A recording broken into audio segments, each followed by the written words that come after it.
નમસ્તે દર્શક મિત્રો, આજે આપણે ફરી એકવાર કચ્છ જઈ રહ્યા છીએ. કારણ કે કચ્છ એક એવો વિસ્તાર છે કે આખા વિશ્વમાં અનોખો છે. તમામ રીતે ત્યાંની સંસ્કૃતિ, ત્યાંની ભૌગોલિક પરિસ્થિતિ અને ત્યાંના વન્ય જીવો. કચ્છના નાનું અને મોટું રણ, ત્યાંના ઘુડખર વિશ્વમાં એકમાત્ર જોવા મળે છે. તો ત્યાં સાંસ્કૃતિક રીતે જબરજસ્ત વૈભવ તો છે જ, પરંતુ એની સાથે સાથે ત્યાં આપણે વન્ય પ્રાણીઓ માટેનું એક શ્રેષ્ઠ, આમ સ્વર્ગ કહી શકાય એ પ્રકારનું છે. દર વર્ષે લાખો પક્ષીઓ આવે છે, હજારો પ્રાણીઓ ત્યાં નભે છે એના ઉપર, આ રણ ઉપર. અને એની આપણે વાત કરવી છે કે આટલું એક અમૂલ્ય જે વિસ્તાર છે વન્ય જીવો માટે, એ વિશ્વમાં અનોખો છે. છતાં પણ ત્યાં આપણે જાણીએ છીએ કે ત્યાં કચ્છનું જે રણ વન્ય પ્રાણી અભયારણ્ય જાહેર કરવામાં આવ્યું હતું, અને એમાં અલગ અલગ પ્રકારના પ્રાણીઓ હોવાના કારણે એ જાહેર કરવામાં આવ્યું હતું 1986માં. લગભગ એ વિસ્તાર થાય છે આખો જે વન્ય પ્રાણી અભયારણ્ય જે આપણે ગણીએ છીએ, કચ્છ રણ વન્ય પ્રાણી અભયારણ્ય, એ લગભગ 7500 ચોરસ કિલોમીટર જેવો વિસ્તાર થાય છે. એટલે કે લગભગ 7.50 લાખ હેક્ટર વિસ્તાર જમીન જે થાય છે. એમાંથી કેટલીક જમીન હમણાં સરકારે 2023માં જે છૂટી કરી દીધી, જે દાવાઓ રજૂ કરવામાં આવ્યા વર્ષો પછી, 30 કે 35 વર્ષ પછી અલગ અલગ રીતે, તો એ જમીનો છૂટી કરી દીધી. લગભગ 10,000 હેક્ટર જમીન એવી થાય છે જે ત્યાંના અગરિયાઓ કહેવાતા અગરિયાઓને જે જમીન આપી છે, લગભગ 25,564 એકર જમીન થાય છે. તો આ જમીન કેમ છૂટી કરી એકાએક, એના અનેક રહસ્યો છે. અત્યાર સુધી સરકારે આના ચોક્કસ વિગતો જાહેર નથી કરી, પરંતુ આપણે કચ્છના જે દત્તેશભાઈ છે, દત્તેશભાઈ ભાવસાર, કે જે સામાજિક પ્રવૃત્તિ સાથે જોડાયેલા છે અને અગાઉ એક રાજકીય પક્ષ સાથે હોદ્દામાં પણ હતા અને પત્રકાર પણ હતા. તો એમની પાસેથી આપણે જાણીશું. એમણે ઘણી બધી વિગતો આરટીઆઈમાં મેળવી છે કે આમાં ખરેખર અંદર શું ચાલી રહ્યું છે, અને બીજી બધી ઘણી બધી વિગતો પણ એમની પાસે છે. એ આપણી સાથે જોડાઈ રહ્યા છે. દત્તેશભાઈ, તમારું સ્વાગત છે. દત્તેશભાઈ, ધ ગુજરાત રિપોર્ટમાં. ખૂબ ખૂબ આભાર દિલીપભાઈ, આપને અને આપના દર્શકોને મારા નમસ્કાર. દત્તેશભાઈ, કચ્છ એક તો અનોખો વિસ્તાર છે તમામ રીતે, રાઈટ, સાંસ્કૃતિક જે આપણે વાત કરીએ પ્રમાણે. તો ત્યાં જે ખરેખર તો કુદરતી સૌંદર્ય પણ એટલું જ બધું છે. હવે લાખો લોકો ત્યાં જે મીઠાનું રણ છે એની મુલાકાતે પણ જાય છે. આ રીતે અનેક રીતે કચ્છ આખી દુનિયાથી અલગ પડે છે. ગુજરાતના જે વિસ્તારો નથી, ભારતના જે વિસ્તારો નથી, એવા વિસ્તારો ત્યાં આવેલા છે, એવી જીવ સૃષ્ટિ ત્યાં આવેલી છે. તો આ જે એક આપણા પૂર્વજોએ જે પૂર્વ શાસકોએ જે ત્યાં 1986માં કચ્છ રણ પ્રાણી અભયારણ્ય જે જાહેર કર્યું હતું, એમાંથી ઘણી બધી જમીનો છૂટી કરી દીધી. અને તમને થયું કે આટલી બધી જમીનો કેમ છૂટી કરી, એની કોઈ વિગતો કેમ નથી મળતી, અને એના આધારે તમે એક આરટીઆઈ પણ કરી હતી, અને પછી સરકાર સામે તમારે ઘણી બધી રજૂઆતો કરવી પડી અને વિગતો પણ મેળવી. તો એ શું વિગતો છે એ દર્શકોને કહેશો જરા? દિલીપભાઈ, કચ્છનો જે રણ વિસ્તાર છે, એટલે જે ઘુડખર અભયારણ્ય સિવાય જે કચ્છ ખાવડા અને બની વિસ્તારનું રણ છે, ત્યાં એક અભયારણ્ય ડિક્લેર કરેલું હતું 1986ની સાલમાં. હવે એ અભયારણ્ય વન્યજીવન માટે જ હોય, સ્વાભાવિક છે. હવે એ અભયારણ્ય ડિક્લેર થઈ ગયું. ત્યારબાદ એવું થયું કે એ અભયારણ્યના અમુક વિસ્તારમાં ત્યાંના અંજારના ડેપ્યુટી કલેક્ટરે એક લીઝો મંજૂર કરી. હવે એમના ધ્યાન બહાર હોય કે વોટ એવર ગમી હોય, પણ જયારે રિન્યુ નો સમય આવ્યો ને ત્યારે અમારા જેવા લોકોએ વાંધો આવ્યો કે ભાઈ અભયારણ્યની જમીનમાં શા માટે લીઝો હોઈ શકે. એટલે એમણે લીઝો રદ કરીને પછી જયારે આરટીઆઈ થી મેં બધી વિગતો જાણી, ત્યારે એવું જાણવા મળ્યું કે અભયારણ્ય 1986માં બન્યો છે અને સર્વે એન્ડ સેટલમેન્ટ કમિશન 2023માં બેસાડવામાં આવ્યો, અને 25,564 એકર જમીન એ અભયારણ્યમાંથી બાદ કરી દેવામાં આવી.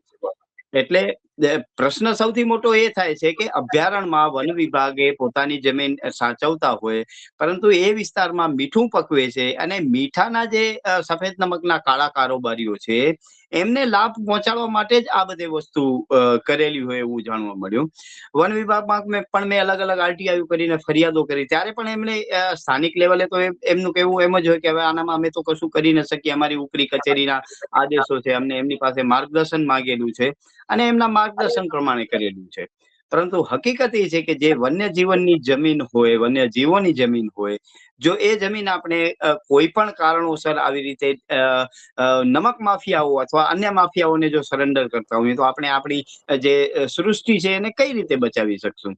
આપણે વાતો તો મોટી મોટી કરીએ, બધી જગ્યાએ વાતો કરતા હોય, વિધાનસભામાં, સંસદમાં, કે આપણે આવું કર્યું, પરંતુ જમીન ઉપર જયારે દિલીપભાઈ જોઈએ છીએ ત્યારે આવી બાબતોમાં ઘણી બધી સરકારો માફિયાઓની સાથે મળી અને વન્ય જીવનને ખૂબ જ મોટું નુકસાન કરી રહી છે. એવા અનેક દાખલાઓ કચ્છમાં છે.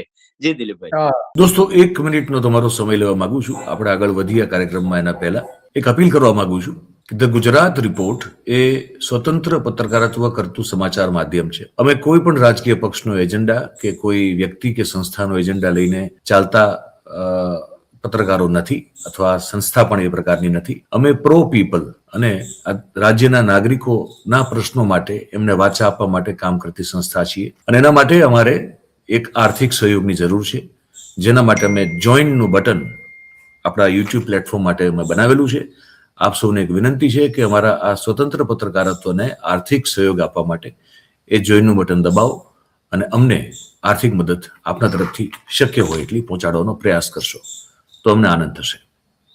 Thank you very much. હવે આપણે આગળનો કાર્યક્રમ જે છે એ જોઈએ. યસ, વાત સાચી છે. અને આ અભયારણ્યમાં લગભગ 40 જેટલા ગામ, અલગ અલગ પ્રકારના ગામ પણ આવે છે.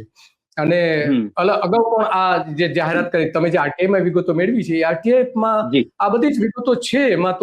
એમાં તો બીજી કોઈ વાત નથી. પણ આ સેટલમેન્ટ નવેસરથી કરવામાં આવ્યું, 1986માં જાહેરનામું બહાર પાડ્યું અને 23માં સેટલમેન્ટ બધું અલગ અલગ પ્રકારનું પૂરું કરવામાં. આમ તો 2019માં પત્રથી સરકારને પત્ર લખ્યો હતો કે આને સેટલમેન્ટની કાર્યવાહી કરવી.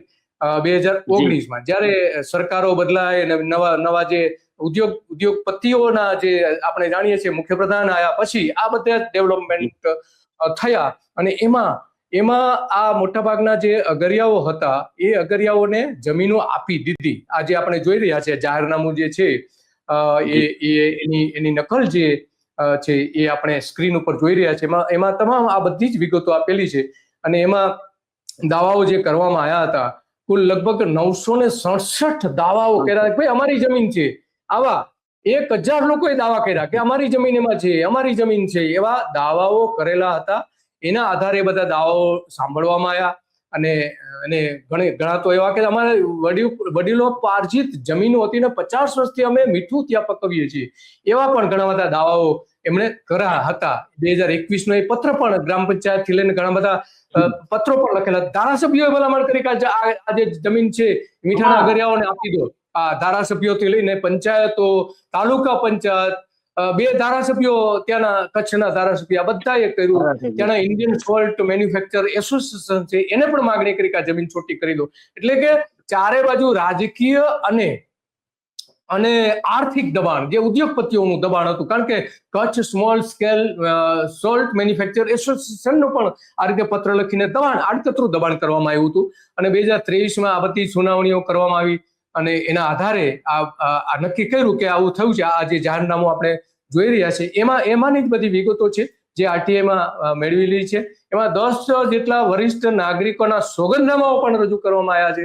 તો આ સવલવાડી જે જમીન છે એમાં બોર, લાઇટ બનાવવાની સુવિધાઓ, ખર્ચ કેટલું કરેલું, કેટલું મીઠાનું ઉત્પાદન થાય, એ વિગતો જયારે માંગવામાં આવી ત્યારે તો એ આપી શકવામાં એ તો આપી શક્યા નતા. તો આ બધી જ બાબતો છે. તો એમાં થોડી વિગતે વાત કરશો તમે કે આ ખરેખર કયા પ્રકારે ત્યાં ચાલી રહ્યું છે, શું ચાલી રહ્યું છે અંદર ખાને ખરેખર?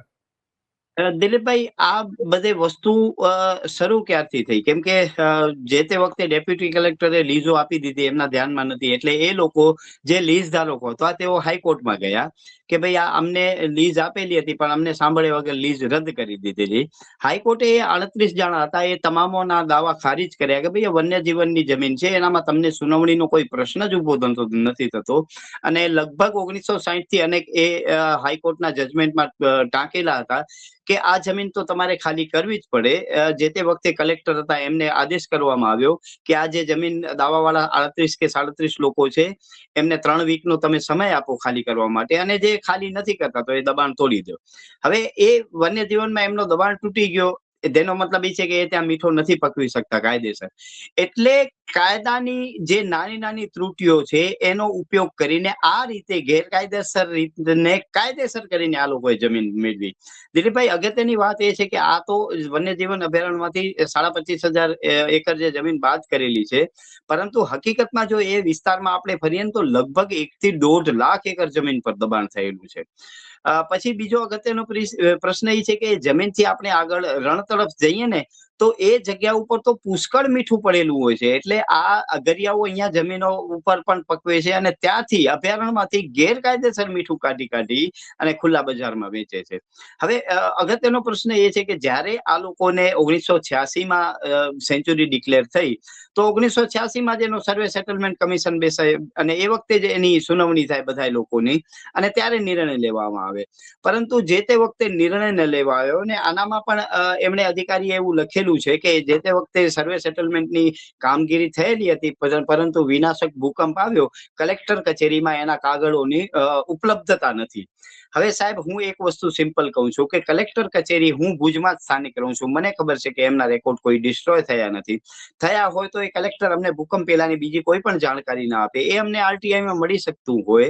અને માત્ર આ જ જાણકારી જો આરટીઆઈમાં ન મળતી હોય તો ચિંતાનો વિષય એ છે કે આ લોકો એટલે હદ સુધી આ અધિકારીઓ ઉપર ઓલા કરીને બેઠા છે કે એમની કોઈ જાણકારી જ બહાર નથી આવતી.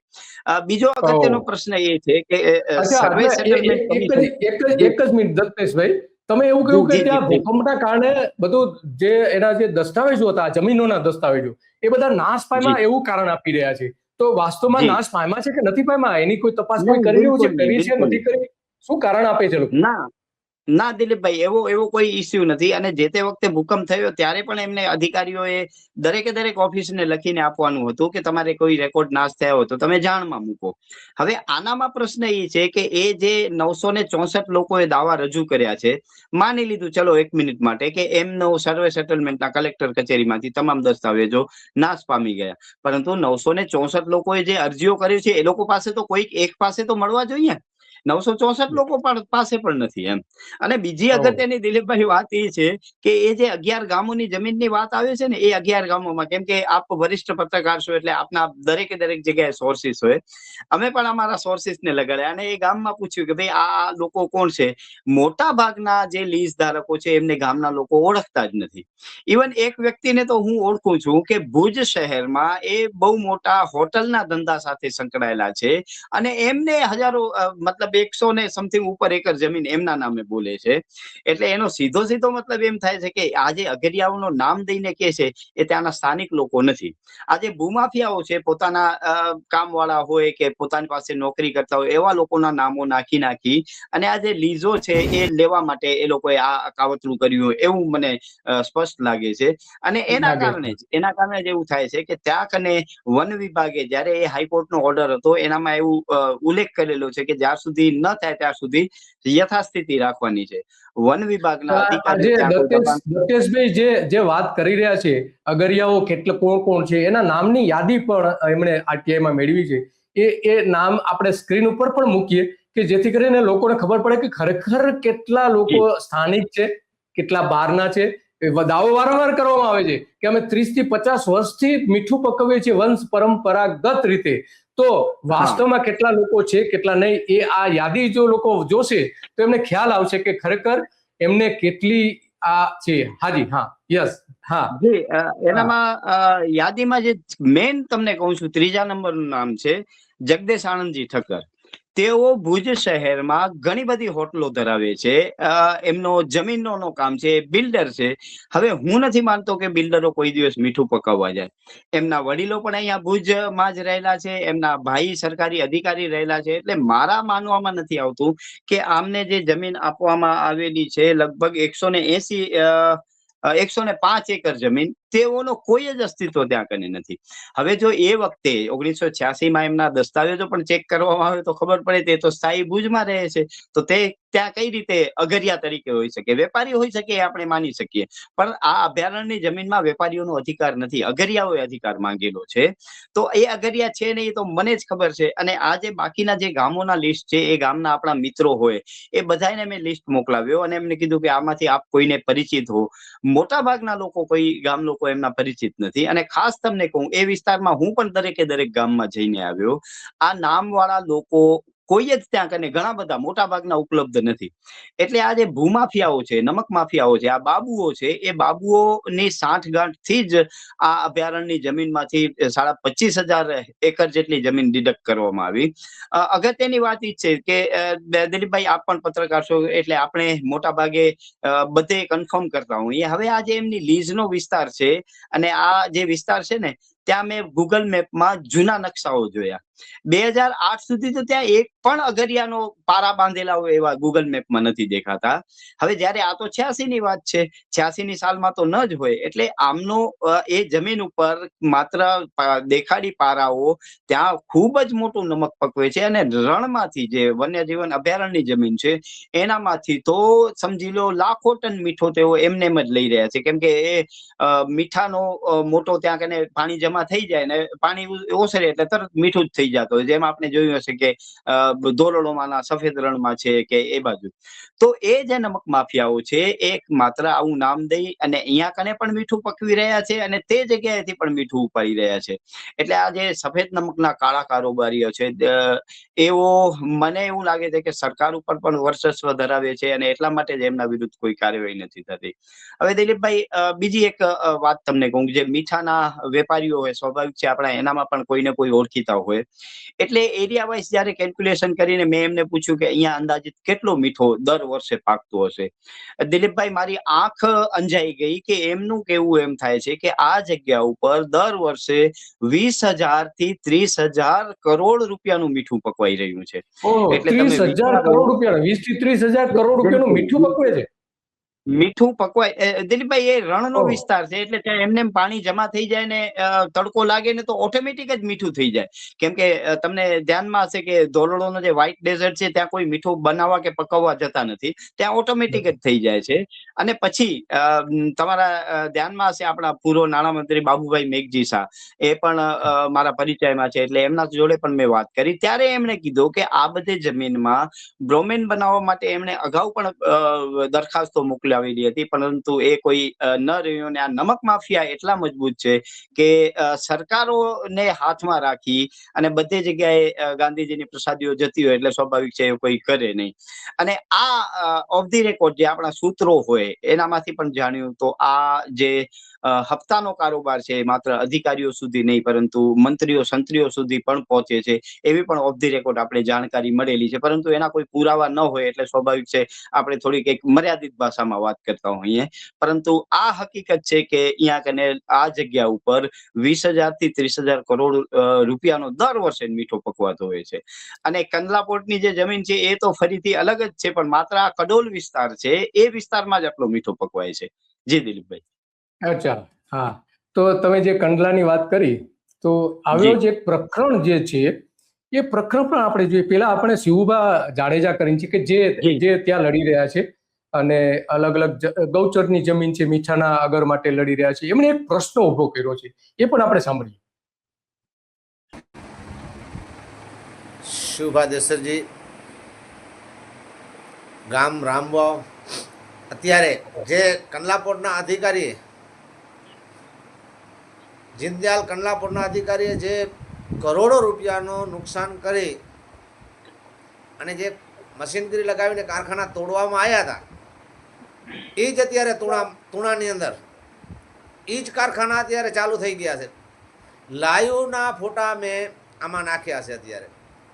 કારણ કે અધિકારીએ ઉપર દેખાવા માટે ભચાઉ કાંઠામાં અમુક કારખાના તોડવામાં આવ્યા, તુણાકણે તોડવામાં આવ્યા. એ કારખાના આજની તારીખની અંદર બાંધકામ કરવાનો ચાલુ થઈ ગયો છે. કેના લીધે? કંડલાપોર્ટના અધિકારી. અને કંડલાપોર્ટના અધિકારીએ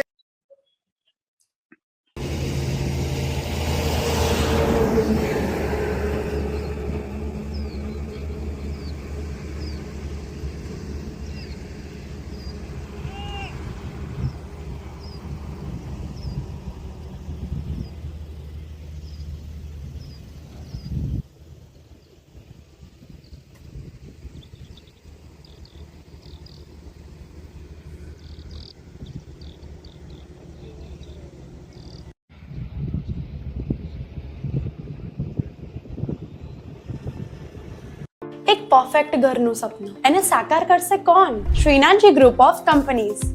10 વર્ષ પહેલા Dakshesh Shah started his journey એક સિમ્પલ ડ્રીમથી. બધાનું ડ્રીમ હોમ બનાવવાનું સપનું, એ પણ અફોર્ડેબલ પ્રાઇસમાં. 2015થી હજારો ફેમિલીઝનું સપનું પૂરું કર્યું છે. તો તમે કેમ પાછળ રહી જાઓ? આજે જ મુલાકાત લો શ્રીનાથજી સામ્રાજ્ય અને સ્વસ્તિક પાર્કની અને તમારા સપનાને એડ્રેસ આપો. તો આ એ જે શિવભા વાત કરતા હતા એ જમીન, આમાં મૂળ સવાલ એ આવે છે કે એક બાજુ આ જે દબાણો છે એ દૂર કરી દેવામાં આવે છે અને પછી એ જ જગ્યાએ ફરીથી દબાણો થાય એના માટેના કોઈ પગલાં નથી પડતા, થવા દેવામાં આવે છે. અને બીજી બાજુ જ્યાં ગેરકાયદેસર રીતે જેની જમીનો જે વન્ય પ્રાણીઓ માટેની જે જમીનો રાખેલી છે ત્યાં આ રીતે પણ કામ ચાય છે. તો આ તમે આજે કચ્છમાં જે ચાલી રહ્યું છે એ તમે કઈ રીતે જોઈ રહ્યા છો? કારણ કે જમીનોના એટલા મોટા બધા કારોબાર થઈ રહ્યા છે. આપણે જાણીએ છીએ અદાણીને પણ મોટા પ્રમાણમાં ત્યાં જમીન આપી છે કચ્છના બોર્ડર ઉપર, અને બીજી ઘણી બધી કંપનીઓને પણ આ રીતે આપી છે. અને ત્યાંથી જે વીજ લાઈનો પસાર થઈ હતી તો ખેડૂતોની જમીનો ઉપર પણ દબાણ કરી રહ્યા છે આ જ કંપનીઓ. અને આ જે કંપની રાજ ઊભું થયું છે તો તમે એને કઈ રીતે જોઈ રહ્યા છો? આ જે આખા જે રણની જમીનો જે છૂટી થઈ રહી છે, આની પહેલા પણ આ જ રીતે જમીનો છૂટી કરવામાં આવી હતી. તો હવે તમે આ કઈ રીતે જોઈ રહ્યા છો? રાજકીય રીતે આ બરાબર છે કે નથી, કે ઉદ્યોગો જે કરી રહ્યા છે એ છે બરાબર છે કે નહીં? દિલીપભાઈ, બહુ સાચી વાત છે. કેમ કે કચ્છ જિલ્લો એક તો વિસ્તારની દ્રષ્ટિએ બહુ મોટો જિલ્લો છે, એટલે સ્વાભાવિક છે કે બીજા જિલ્લાઓ કરતા વધારે જમીન અહીં હોય. એટલે આ જિલ્લામાં જે આ લોકોનો કંપનીઓનો શાસન, રાજકીય સાંઠગાંઠ હોય કે અધિકારીઓની સાંઠગાંઠ હોય, દબાણો આવી રીતે દૂર કરી દીધા. આપણે માની લે તો સારી બાબત કહેવાય અને આપણે પણ એપ્રિશિએટ કરીએ કે દબાણો દૂર થવા જોઈએ. પરંતુ માત્ર દેખાડા પૂરતા 2-4 પારા તોડી અને 15 દિવસ, મહિના દિવસ પછી એ જ જગ્યાએ ફરી પાછા નમક માફિયા સક્રિય થઈને દબાણો કરી દે, એ કેટલું વ્યાજબી છે? હું માનું છું કે કંડલા પોર્ટે દબાણો દૂર કર્યા, સારી વાત છે, આપણે એને બિલકુલ નકારી ન શકીએ. પરંતુ આ જ જગ્યાએ ફરીથી દબાણ થઈ જાય અને એની પહેલે દિલીપભાઈ તમને વાત કરું, લગભગ 5 થી 7 મહિના પહેલા સુરક્ષાનું નામ આપી અને આખા માછીમારોની વસ્તી ત્યાંથી ઉજાડી દેવામાં આવી. માની શકીએ એ પણ માલિકીની જમીન નહોતી, આપણે માની શકીએ. પરંતુ ભારતમાં એક કૂતરો પોતાની જગ્યા બનાવીને ત્યાં કને બચા દઈ શકે, ચકલી માળો બનાવી શકે અને માણસને અધિકાર નથી આપવામાં આવ્યો. અગત્યની વાત એ છે કે છેલ્લા કેટલાય વર્ષથી હાઉસિંગ બોર્ડે આવા લોકો માટે કોઈ મકાન બનાવ્યા નથી. તો આપણે આ લોકોને કઈ રીતે ગુનેગાર ઠેરવી શકીએ? કેમ કે એમના પણ બાળ બચ્ચાઓ મોટા થશે, એમને પણ જગ્યા ઓછી પડશે. તો આ સરકારની જવાબદારી છે કે આ લોકોને પૂરતી જગ્યાઓ આપે. જે 100 મીટરના વાલના પ્લોટ આપતા હતા એ પ્લોટો પણ અત્યારે માણસોનું પણ પશુ પ્રાણીઓની જમીન પણ વેચી મારે છે અને માણસોની જે રહેવાની જમીન છે એ પણ આ લોકો ડિસ્ટ્રોય કરી રહ્યા છે. અને ઉદ્યોગોનું શાસન હોય એવું લાગી રહ્યું છે. હું કચ્છના એક જે ફોરેસ્ટ અધિકારી છે એનો એક ઇન્ટરવ્યુ મેં જોયું, અને એમાં જે કેટલીક વિગતો એમણે કહી, એમણે એવું કહ્યું કે કચ્છમાં 2100 પ્રકારના અલગ અલગ પ્રાણીઓ વસે છે, 2100 પ્રકારના. હા, અને હવે તો ત્યાં ચિત્તો પણ લાવવાના છે. તો એ આ જ બધો પ્રદેશ છે, ત્યાં બહાર તો કઈ છે ને, એની આસપાસનું જ્યાં કચ્છનું જે રણ અભયારણ્ય છે તો ત્યાં ચિત્તા પણ લાવવાનો સરકારે પ્રોજેક્ટ મૂકેલો છે. એક બાજુ આવા મોટા મોટા પ્રોજેક્ટ મૂકવામાં આવી રહ્યા છે, બીજી બાજુ આ 2100 પ્રકારના પ્રાણીઓ વસતા હોય અને બીજું અને વિભાગ એવું કહે છે કે ત્યાં કોઈ પ્રાણીઓ જ નથી રહેતા. આવું નોટિફિકેશનમાં કહ્યું છે કે એક પણ પ્રાણી રહેતા નથી, જમીનો આપી દો અગરિયાઓને. દિલીપભાઈ, એ બાબતે કયા પ્રકારની સરકાર છે? કયા પ્રકારની સરકાર છે? એ બાબતે હું તમારું ધ્યાન દોરું કે એમણે જે નોટિફિકેશનમાં લખેલું છે કે ત્યાં કોઈ પ્રાણીઓ નથી રહેતા. 2008 થી ત્યાં એમણે ગેરકાયદેસર અગર બનાવ્યા છે, એટલે અગરમાં તો પ્રાણીઓ જવાના નથી.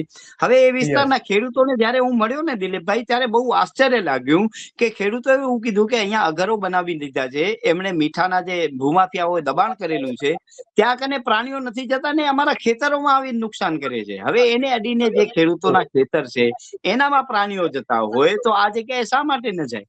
હવે એનું સૌથી મોટો રીઝન છે કે એમણે મોટા મોટા ઊંચા પારા બનાવી દીધા છે, એટલે ત્યાં કને તો પાણી જવાનું નથી.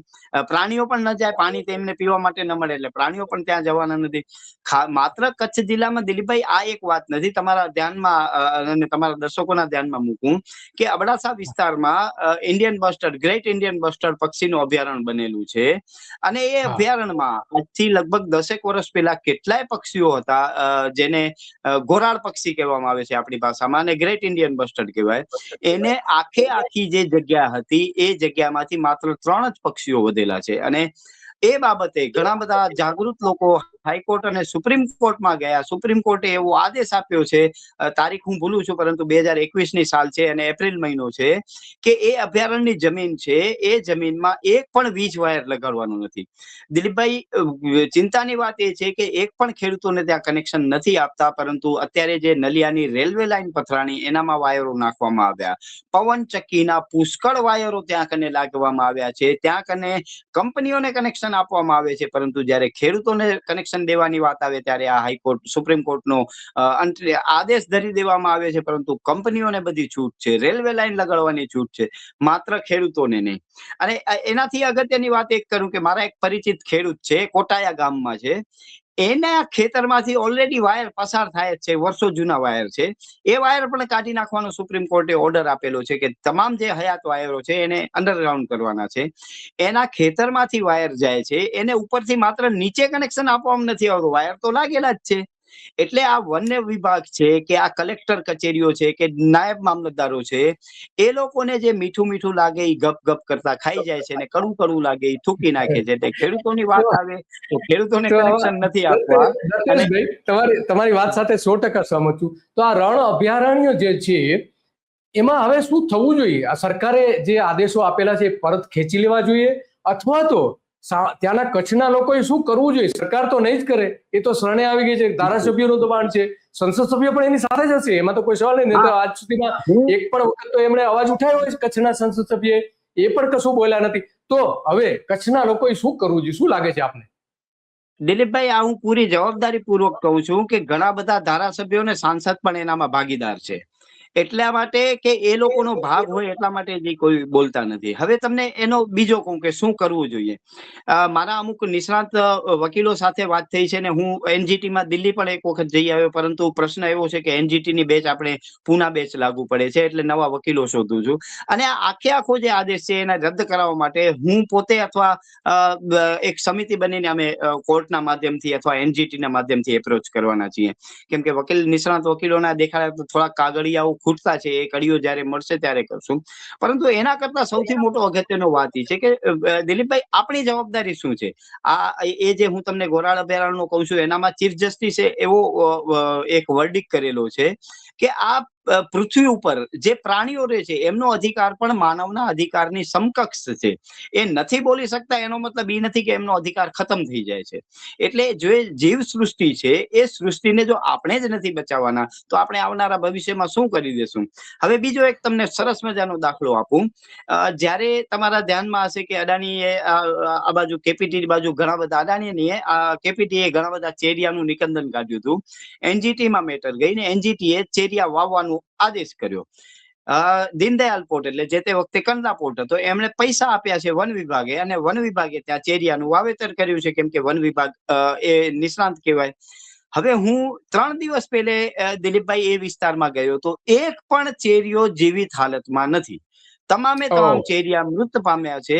અને એ વિસ્તાર એવો છે કે જંગી આંબલિયારા એ વિસ્તારમાં દત્તેશભાઈ, આપણે સમયની મર્યાદા છે આપણે તો તમારે છે, એટલે તમારું મૂળ તમે એવું કહ્યું કે હવે કચ્છના લોકો એક જાગૃત થવું જોઈએ અને એક સમિતિ બનાવવાની તમે વાત કરી. બહુ સારી વાત છે કે એક સમિતિ બને અને આની તપાસ કરે, કોર્ટમાં જાય, કારણ કે સરકાર તો માનવાની નથી. એને જે કરવાનું હતું કરી દીધું, જેના હિત માટે કરવાનું હતું કરી દીધું. તો આ પણ તમે ઘણી સારી વિગતો આપી, અને આપણે સમયની મર્યાદા હોવાથી ઘણું બધું તમારી પાસે તો તમે આ બધા વિસ્તારોમાં ફરેલા છો અને જોયું છે, જાણ્યું છે, અને જાત અનુભવ છે આ બધા રણ અભયારણ્યનો, અને દરેક ગામમાં તમે ગયા છો, તો આ તમારી પાસે તો ઘણું બધું છે જાણવા જેવું. આપણે એના પ્રયત્ન કરીશું કે થાય એક બીજો પણ કાર્યક્રમ. તો તમારો ખૂબ ખૂબ આભાર દત્તેશભાઈ. ખૂબ ખૂબ આભાર દિલીપભાઈ આપનો. જ્યારે પણ જરૂરિયાત જણાય પ્લીઝ અમને આદેશ કરજો તમે. ઓકે, તો આ દત્તેશભાઈ કે જેમણે એક પ્રદેશને બચાવવા માટેના તમામ પ્રયત્નો કર્યા, માત્ર પ્રદેશ નથી, એ વન્ય પ્રાણીઓને રહેવા માટેનું શ્રેષ્ઠ સ્થળ છે કે જે મીઠાના અગરિયાઓને આપી દીધું છે. અને ત્યાં જે પ્રાણીઓ રહેતા હતા હવે નામ શેષ થઈ જશે, ત્યાં તો રહેવાના નથી, કારણ કે મીઠાના અગર બનાવવા માટે ઘણા તો એવા છે કે બહારથી આપેલા છે. એમણે ઘણી બધી વાતો કરી અને આ એક અત્યંત ગંભીર બાબત છે. સરકારે આને ગંભીરતાથી લેવું જોઈએ. વન અને પર્યાવરણ પ્રધાન અર્જુન મોઢવાડિયા જ્યારે ભાજપમાં નહોતા ત્યારે એમણે જ આવા જ બધા મુદ્દાઓ ઉભા કરેલા હતા અને કંપનીઓ સામે અવાજ ઉભા કરેલા હતા. હવે એમની જ સરકાર આ બધું જે કરી રહી છે ત્યારે એની જવાબદારી બને છે કે અવાજ ઉઠાવે, સરકારને પણ સાચું કે આ વન્ય પ્રાણી જે અભયારણ્ય છે, રણ પ્રાણી અભયારણ્ય જે છે એ બચાવે. જે જમીનો છૂટી કરી છે ત્યાં મીઠાના અગરિયાઓ માટે 40,000 લોકોને રોજગારી મળી રહી છે એવો દાવો કરવામાં આવી રહ્યો છે. વાસ્તવિકતા એની કોઈ વન વિભાગે સર્વે પણ નથી કર્યો કે વાસ્તવમાં કેટલા પ્રાણીઓ ત્યાં રહે છે, કયા પ્રકારના પ્રાણીઓ રહે છે, અને આ બધી જમીનો આપી દીધી છે. બસ આજે આટલું જ, અને આવી જ બાબતો ઉપર આપણે ચર્ચા કરતા રહીશું. નમસ્તે.